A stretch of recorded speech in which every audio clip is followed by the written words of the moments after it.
now tuning in to Discover Your Potential with radio talk show host Dan Gilman, Cindy Gilman's son.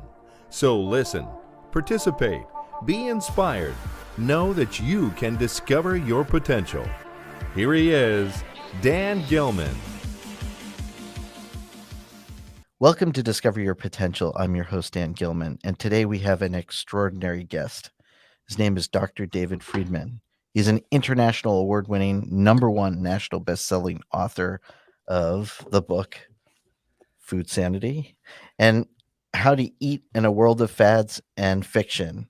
And he's also a doctor of naturopathy, clinical nutritionist, chiropractic neurologist. He received his postdoctorate certification from Harvard Med School. He's phenomenal. He just published a new book called Funny Bones, and I can't wait to bring him on. Hi, Dr. Friedman. How are you? Thank you so much for being here. Hey, Dan, my pleasure. Great to be here. It's such an honor and a privilege to have you. What inspired you to pursue a career in health and wellness? And then can you tell us a little bit about your inspiration for writing this wonderful book called Funny Bones? Yeah, sure. For the guidance into health, I guess that's because my father was a medical doctor and his father. So I kind of fell into that category, but I herniated a disc. And rather than going the surgical route, my mom said, why don't we try a chiropractor? And lo and behold, a man with his hands fixed me in 2-3 weeks. And ever since I was hooked on that, the natural way, without medicines, without surgery, without drugs.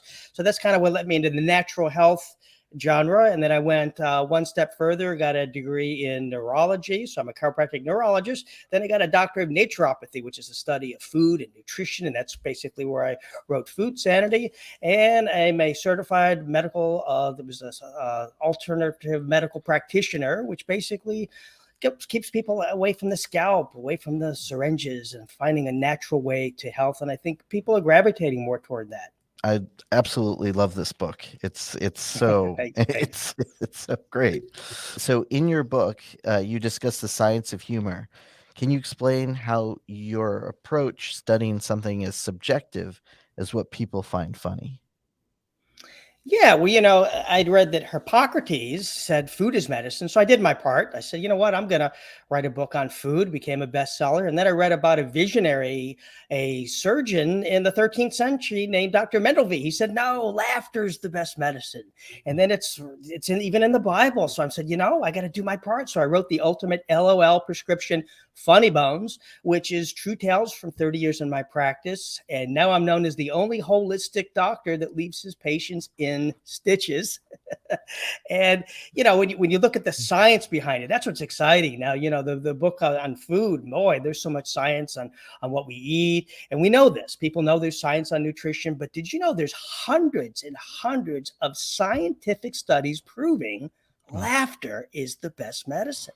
And we're approaching spring and summer, the warm months. Everybody's going to be worried about allergies. So they're going to be drinking their echinacea tea. They're going to be taking their vitamin C. They're going to take their zinc. No, they need to turn on the Comedy Channel or get a copy of Funny Bones, because laughter increases the immune system. And that was actually a study by the Journal of Rheumatology. They found it decreases inflammation and increases infectious fighting antibodies. The Journal of Molecular Medicine said it increases our natural T cells and killer cells, which actually killer is a good thing because it kills off the bad diseases like cancer. And so there's so much. And now heart disease, it was heart month recently, and everybody's talking about heart disease. You got to eat right, you got to watch your diet. No, you need more knock jokes. Because according to the American Journal of Cardiology, laughter has an inverse effect to cardiovascular disease, meaning the more you laugh, the less risk you have of having a stroke or heart attack. So the list goes on and on. But my favorite is we're still in the beginning of the month of the year, and everybody's on the weight loss kick, and they're counting their calories. They're counting the steps they walk. They need to count how many times they laugh, because research, it was published, it was Vanderbilt University, said a good chuckle at one joke can burn 40 calories. So we need to have more laughter, and 20-second laugh, ready? Equivalent to 100 sit-ups. Wow. Actually better, because you're getting the intrinsic muscles instead of the exterior. So we need to laugh more for our health. I think our health depends on it.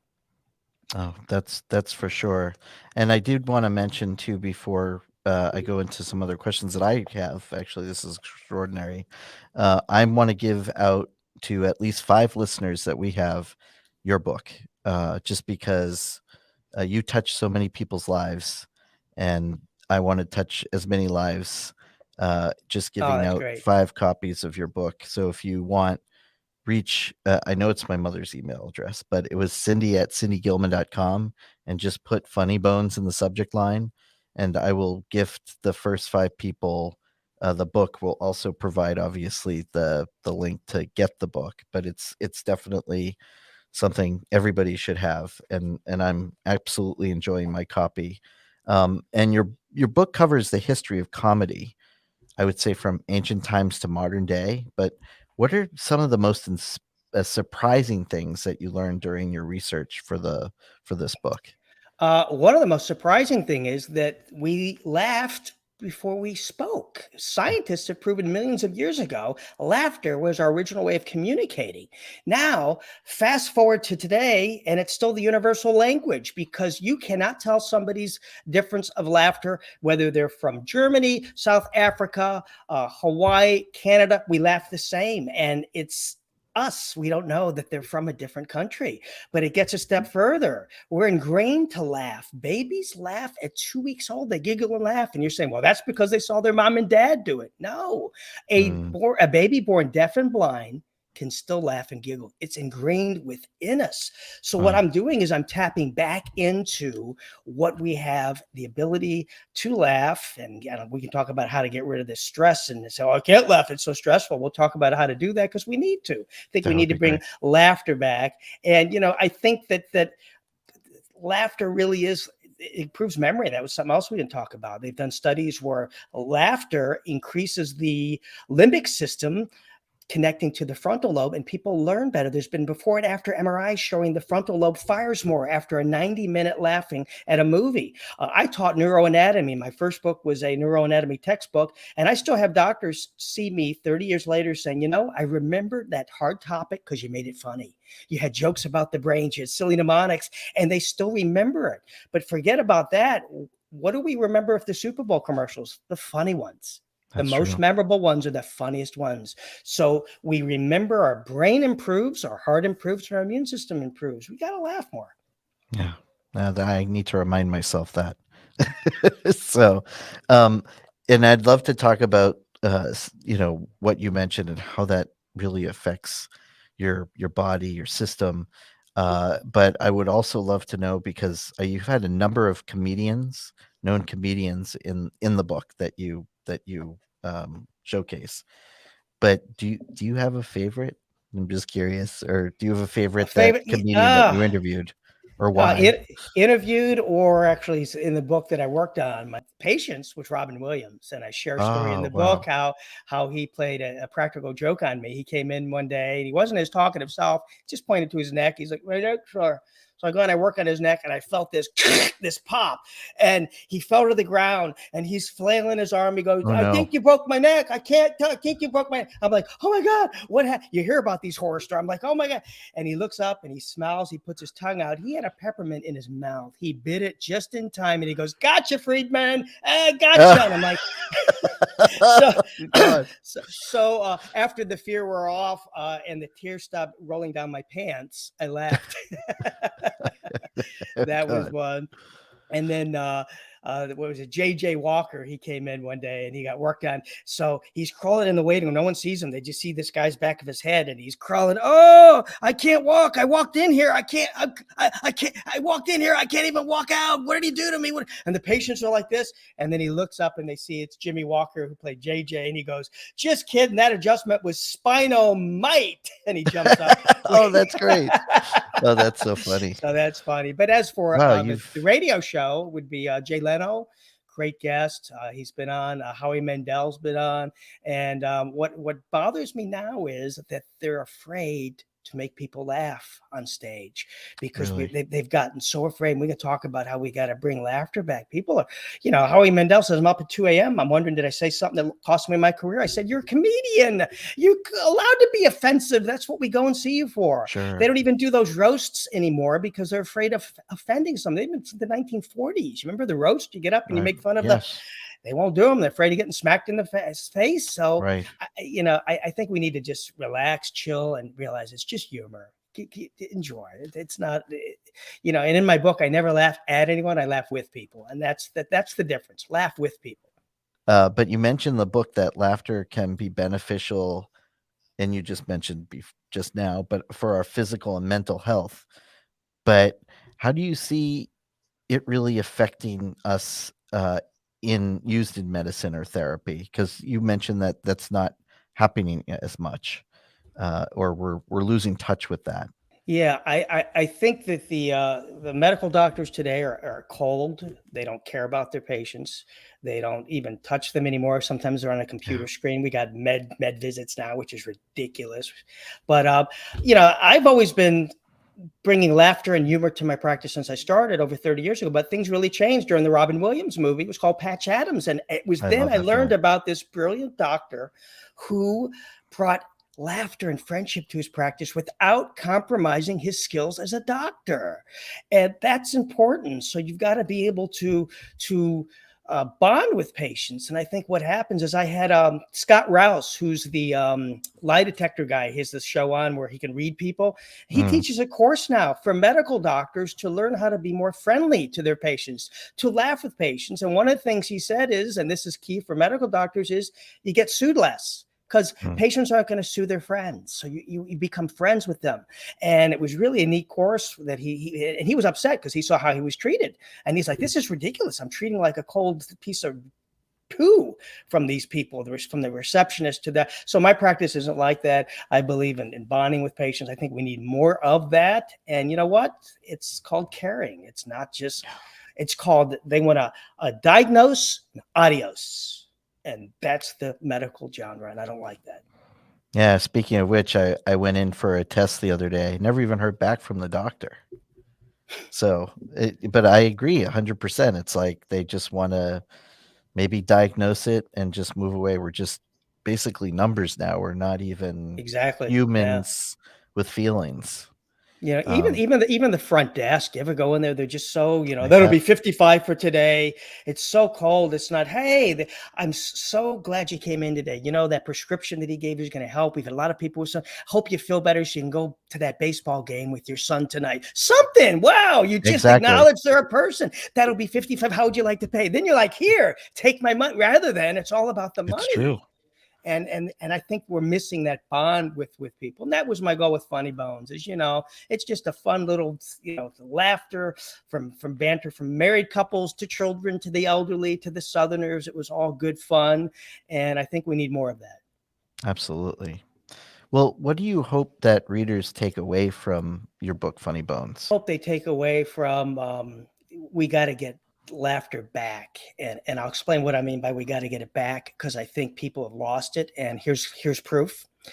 I got a Facebook post that said 5 years ago today. You see where you get your little things like in the past, and I go, oh, that was funny. It was an old lady bent forward. You could not see her face, just top of her head, and it had a pair of dark sunglasses on with a beret, and it looked like a Muppet tying his shoe. So I wrote, does this look like a Muppet tying his shoe? And people laughed, and I posted it again.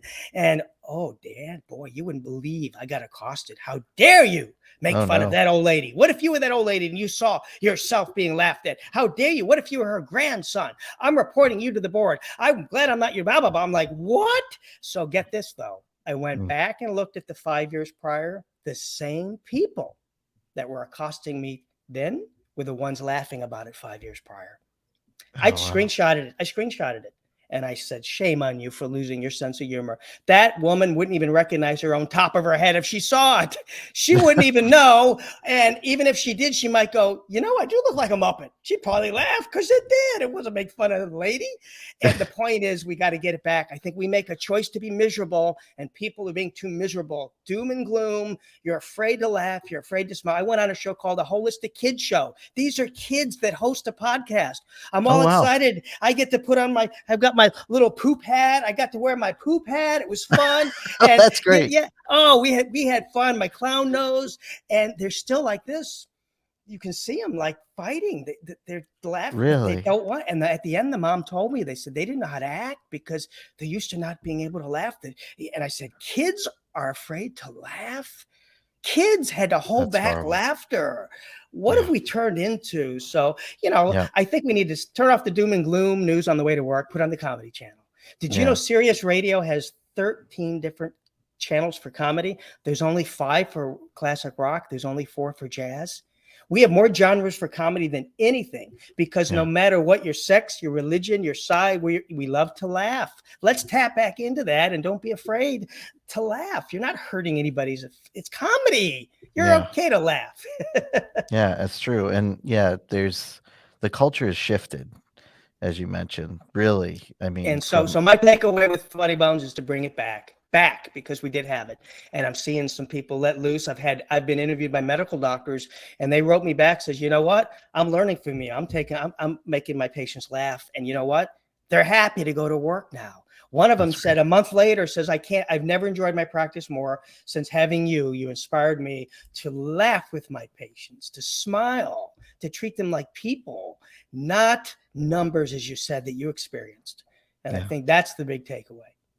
Bill Beretta on the show here from the Muppets.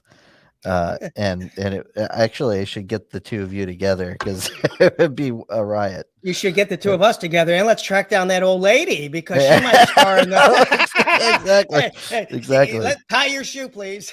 Yeah, he'll bring one on. So, but I'm a big fan of actually Jim Henson and the Muppets, and that's great. Yeah. And just to bring this up, but even you mentioned kids today. I mean, they're on YouTube and they're watching really, I think, stuff that they shouldn't. And just even from Sesame Street, because I grew up on Sesame Street and grew up with Mr. Rogers, but I miss those types of shows that actually bring in that element of fun and funny. And it feels like that's missing today. Yeah, there's no more Saturday morning cartoons like you and me used to enjoy. They don't do that anymore. I know. It's video games with heads exploding and race cars and gunfights, and that's their addiction. And it's desensitized. We had comic books. It was more Mad Magazine. We had fun. I remember Mad Magazine. Yeah. It was great. It was funny, and I used to couldn't wait to wake up and watch those funny cartoons. And the kids don't do that anymore. I know. You've lost it. They just don't do it. I miss the Saturday morning cartoons. I do cartoon imitations for kids, and they don't know who they are because they don't even know. You make me very angry, you Earth Rabbit. I'm going to disintegrate you with my modulator. You know that. Oh, of course they do. The kids don't know the voice. Droopy, you make me mad and happy. Oh, you do great imitations. Remember Droopy? Of course I remember Droopy. He was my favorite cartoon. Kids don't know who Droopy is. Absolutely. They do not know who Droopy is. He's gone. They wiped him out. Incredible. Yeah, Chuck Jones would be crawling under his wherever. Oh man. Warner Brothers was a classic in my place. Yeah. Warner Brothers and Disney, of course. So I think what we need to do is like for kids, I think they should get fun games, board games, play it with their family. There's one called Speak Out. There's one called Speak Out. You put an apparatus in your mouth and you have to guess what the person's saying. You can't not laugh. It's hilarious. Eiffel Tower. No, I can't get you. And it's funny. But you can't play it with dentists because they win every time. They understand the mumbling. Yeah, don't bring a dentist over. Don't bring a dentist. I'll remember that. Yes. Yeah, even with some board games, they're missing as well. They really are. It's because it's not in their phone that they can't play. So I think that people really go, especially kids, are just addicted. And you know what's sad? I'm seeing on x-rays. It's called text neck. I'm actually seeing 10, 12, 11-year-olds look like they were in whiplash car accident, and they weren't. It's just Really? from doing that, the ligaments in the back of the neck have gotten so stretched and lax, Wow. it looks like a whiplash. Oh my And God. it's called text neck. It's legitimately a medical condition now. Oh my gosh. That's horrible. Yeah.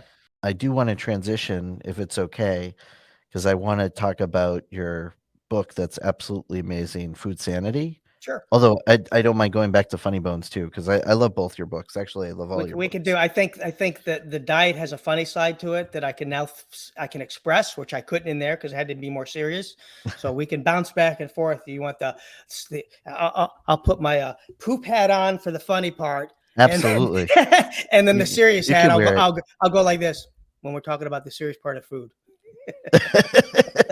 Sounds good. I love it. Yeah, you could be as playful as you want on this show. Yeah, sure. um, well, I try not to be too serious. I mean, it was good. It was great when we had Bill Beretta and Gene Beretta on. They're both brothers, and Gene worked on Uh, Sesame Street, and he illustrates children's books, and Bill does them. He's a director and also producer on the Muppets. So we have fun on wow, the show too. So we're not always that's serious. great. I love it. I And then love we it. have motivation too. We had Les Brown on, so he's great. When I went and got my colonoscopy, um, they give you this drug called Versed. So I'm kind of out of it, and we're walking out the room, and I open up the door to the waiting room, and all the guys are in there nervous, and I said, "Don't worry, fellas. By the time you get out of here, you're gonna know what it feels like to be a Muppet." That's great. and they're all like, They're all like, "Oh no!" They all "Yeah, start it's like." walking out. In your book, I wanted to discuss the importance of eating whole, natural foods. How do you, and for people that maybe don't understand, and I'm looking forward to, actually I'm going to give out this book too, 5 Oh, of that's them. great. So Awesome. because we're just supporting your work, and this is Oh, that's incredible, great. and I'm Thanks. sure this is going to touch a lot of people in their lives. But a lot of people may not know, or how do you define natural and processed foods? Well, it's interesting. The people are saying that I interview, oh, we're supposed to eat paleo like our caveman ancestors, or we're supposed to eat Mm, intermittent fasting. We're supposed to eat vegan. No, we're supposed to eat like our great grandparents did, because that's when food was pure. There was no hormones, no antibiotics. There was no plastics in our water. We didn't have to worry about all these chemicals that we have today that are in the processed foods, that are in the packaging. And that's what I cover in Food Sanity. They're called obesogens. So if you want to know why you can't lose weight, no matter what diet you try, no matter what exercise program, you always gain the weight back, because 74% now are overweight. Back in our yes, great grandma days, guess how many were overweight? 3%. incredible. Can we blame our great grandparents? So in other words, you can't blame your genes on why you can't fit into your genes. Okay. You can't do it. Genetics has nothing to do with it. And if you can show me a picture of your great great grandma and she was overweight, your great great grandpa, you're in that small 3%. And it might still not be from genetics. It might just be lifestyle. Maybe they were just fun eaters, or there could have been a lifestyle component. So in other words, I think that when we deal with processed foods, it's not necessarily processed. It's what we're doing to the food. It's Mm. not food to blame, because guess what? Our great grandparents ate hamburgers. They ate candy bars. In fact, candy bars were the biggest thing in the 20s and 30s. Hershey's was a huge hit. They ate lard. They cooked in butter. They ate fattening milk. They ate the hot dogs and hamburgers. They ate the foods that today we blame on obesity. How's that possible? Wow. How can we blame those foods when our great grandparents ate those foods? It's not the food that's to blame. It's what we're doing to the foods. You talk about fast food, how dangerous and bad it is. Actually, it's called perfluorooctanoic acid that they use in the containers, the wrappers for the hamburgers, for the fries. It contains a chemical that causes fat cells to grow. And when that hot burger Oh gets wow. on that and you're eating the burger, yeah, burgers aren't healthy. Fast food's not healthy. Whoever snuck the S in fast food was a marketing genius, because it should be fat food. So it's not healthy, but the containers are worse for you. And that's actually my next book. I'm going to focus just on that, showing you how to look at these toxic chemicals. Phthalates is another chemical that makes us overweight. And you might find phthalates common in your shower curtain. Yes, your shower curtain could be why you can't lose weight. You're eating right, you're exercising, and you go and you take a shower, and that hot water hits that shower curtain and it hits you in the face. You're breathing in the fumes, it gets in your skin, it's creating fat cells. Who knew your shower could be making you fat? Wow. And little things like that, but simple. Just buy a phthalate-free shower curtain. It's on Amazon, Bed Bath & Beyond. So there's simple solutions if you know what to look for. And I think when it comes to diet, it's not really about the specific foods. It's stay away from the process, which our great-grandparents didn't have, but it's these chemicals. It's these BPAs in our plastic containers, and people put them in the microwave, and that leaches into healthy food, and you're eating healthy food that has these chemicals that are making fat cells grow, and cancer, and heart disease, and depression, and the list goes on and on. I never even knew that the shower curtain can actually create that.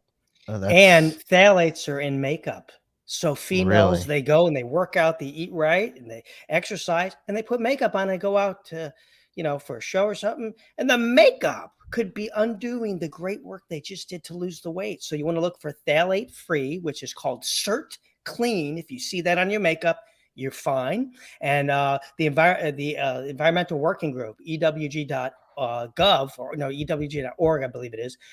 They have 16,000 of makeups and shampoos that are phthalate free, BPA free, that you can choose from. So there's a lot out there, and there's a lot that are bad. So I think they give that list where they rate them. But the point is, if we just know where to look, we got to play detective now. Our great grandparents didn't have to play detective. They just ate what was fresh, and it was fresh back then. Even milk today has phthalates because it's from the tubes that they milk the cows with. Wow. It's going right into your milk. So, yes, I think it's not food. It's what we're doing to food that's the big culprit, what we're doing to our food. Yeah. What are some of the common tactics that companies use to mislead consumers? That's one of my questions that I have.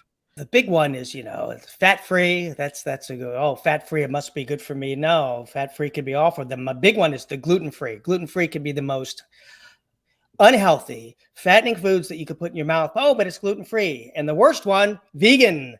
Oh, it's a vegan food. You think healthy. No, Oreo cookies are vegan. That doesn't mean it's healthy. When you see the word vegan, it doesn't mean. So these little buzzwords, you got to learn to say, well, wait a minute, that's just a selling tactic. And, the original title for Food Sending was Diet, Disease, and Deception. And I really dug in deep, and I uncovered some names and stuff. And I was told by publishers, you better put some of that out for another book. But there is so much deception. I mean, FDA stands for fooling dieters, again, because it's really, it's follow the money. And that's what I do in the book, follow the money. And the one chapter that was my favorite to write was the fish chapter.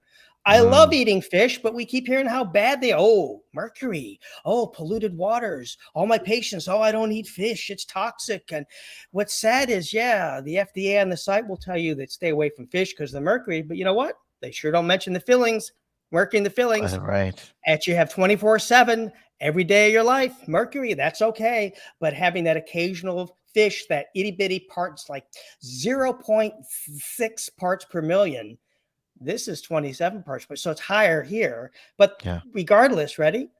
What they don't share is fish has mercury, but it also has selenium. And selenium cancels out the negative effects of mercury. So if you're eating fish, and in Food Center, they have 18 of the most commonly eaten fish, all of them have more selenium, which cancels out the negative effects of mercury, except for one. And that's the mako shark. So play it safe, folks. If you're at the restaurant and you see mako shark on the menu, don't eat it. Don't eat mako if that's what but the rest of the fish are fine. And the reason, you ready, Dan? The reason fish has become the ousted food group, the one they scare you the most of, is because there's no money from Big Pharma to be made with fish. There's no antibiotics. There's no growth hormones. There's no coloring. There's no sulfur drugs. There's no middleman. Do you know the #1 customer in the world for Big Pharma? Cattle. Oh, yes. Cattle gets the most antibiotics of any. And then there's the pigs, and then there's the chicken, not humans. Antibiotics created by Big Pharma go to cattle. Guess where they don't go? Fish. Fish. So there's no money in fish. So let's scare the world of eating fish. Oh, and the next one is pollution. Don't eat fish. I don't eat fish because of pollution. Mm. Dan, the earth is 30% land, 70% water. Any chemist Yes. will tell you you cannot, through the dilution factor, ever pollute the waters from a 30% land. It's funny how we worry about pollution in the water, but what about the land? That's where And pollution right. begins. Exactly. We eat the plants from polluted air and water, and we eat the cows that are polluted and eating but fish, watch out. If you go on an airplane, the highest it'll go, and you look down, that's about 7 miles down. That's how deep the ocean is. It's impossible to pollute the waters where you can't eat fish. And I'll go a step further. You're going to love this. Do you remember the Gulf oil spill? Oh, I remember. Yes. Do you remember they said life is over? There'll be no fishing for 100 years. Yep. Birds will be dead. Boats, fishing boats out of business. Restaurants out of business. Remember, they said it will be 100 years before that. Yes. You don't hear about that anymore, do you? Do you know No. why? You know what happened? They went What to happened? clean the oil up, and they noticed a lot of the oil was disappearing. It wasn't there. And they took samples, and they found tiny little microorganisms that nature created, we didn't even know about, are in the water cleaning up the pollution like Pac-Man. Nature has an innate ability to clean up the waters. We don't have that on land. No. But we're worried about pollution in the water. So in other words, that's not a reason not to eat fish. Fish are healthy. So that's the one pet peeve because I love fish, and I didn't want to. And I researched people that eat fish 3 times a day to see if there was any toxicity, unborn children, and the opposite happened, Dan. I found people are healthier. Your book actually includes many different recipes and meal plans for people looking, to adopt healthier diets. But I was wondering, what are your favorite recipes from the book? Yeah, interesting. I didn't have room for the recipes as I wanted because you can see it's a pretty thick book. So I just put a few in there. So what I did is I created a compilation cookbook with recipes and pictures, and it's a free download at foodsanity.com. You can just go and it's a 91 pages. Free download, and there it is. And it's eat this, don't eat this, like we just said, instead of sugar, eat this, instead of, milk, eat that. So, and it shows it in a cooking fashion where you're making recipes, what to use. If you don't want to use milk, well, what's the best thing? Cashew milk. It's the most consistency to milk, and it's great in recipes that call for milk, and it's not inflammatory like dairy. So things so we can still enjoy it. And when you see this cookbook, these foods look great. They look like healthy. That's not a diet food. That's the goal. Diet has the word, die with the word die in it. You don't want a diet. You want to have fun and enjoy food. And I think that's the culprit there. And I think when we eat at home, it's better because we have control versus eating out. So, yeah, I think you're right. Eating in, it's bonding the family, get them away from those text messaging and the games, and bring the family in and cook. Before we run out of time, I'd love to hear from you. Is there anything else that you wanted to share with the audience, not only about Food Sanity or Funny Bones? And gosh, I wish I had another hour with you. So again, I just think with food, you just got to play detective. That I know that our listeners would listen. Yeah, play detective. I think we're so trusting. I get so many people say, well, if it's the grocery store, it's been inspected. The FDA gives it a thumbs up. It's fine. They review it. They don't. They've inspected it. They don't. They make sure it's safe for me. They don't. They do not. It's not part of their job. They're not required to. Do you know when they're required to? If somebody gets poisoned and sick or somebody dies from a certain, now they go in and investigate it. They don't investigate it prior. That goes for vitamin supplements as well. So you got to start paying attention to, what's in it. Flip it over. The best doctor is in the mirror. You look in the mirror. You are the best doctor because you care. The other one, as we talked about earlier, is going to just give you a diagnosis and adios you. You want to take your health into your own hands. And by doing so, you want to say, well, wait a minute, phenylhydrochlorothiazide, that's my food. What does that mean? It doesn't sound like it should be maybe in my body. Let me Google it and play Dr. Google. Google it and go, wait a minute, that's the stuff they make cement with in the street. I don't want that.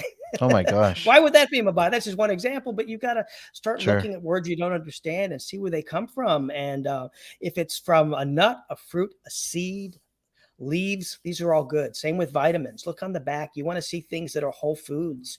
You want to stay away from chemicals as much as possible. Thank you so much. I truly appreciate the time, and I look forward to talking to you soon. This is Cindy Gilman, and you're listening to Discover Your Potential. So until next time, do something nice for yourself, but do something nice for someone else. In every way, every day, I need less of myself, I need more him,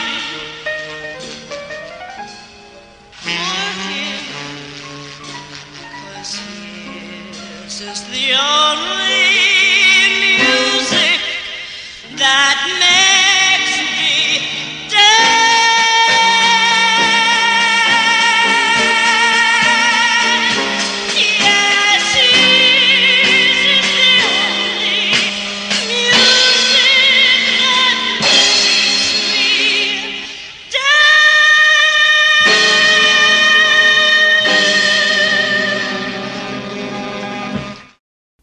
Introducing Tower Gardens. With rising gas prices, food prices, fertilizer shortages, and uncertainty about what goes into your food, create an entirely different experience by bringing the supermarket into your home with easy-to-use Tower Gardens. The vertical aeroponic garden system has an efficient, compact design that is soil-free, weed-free, pesticide-free, practically maintenance-free, and requires minimal space. No green thumb necessary. Let your imagination run wild, growing celery, squash, watermelon, herbs, super greens, and much more, indoors or outdoors, all year round. Create your own food supply, save money and precious time with Tower Gardens. Learn more at peopleandpausewellness.com.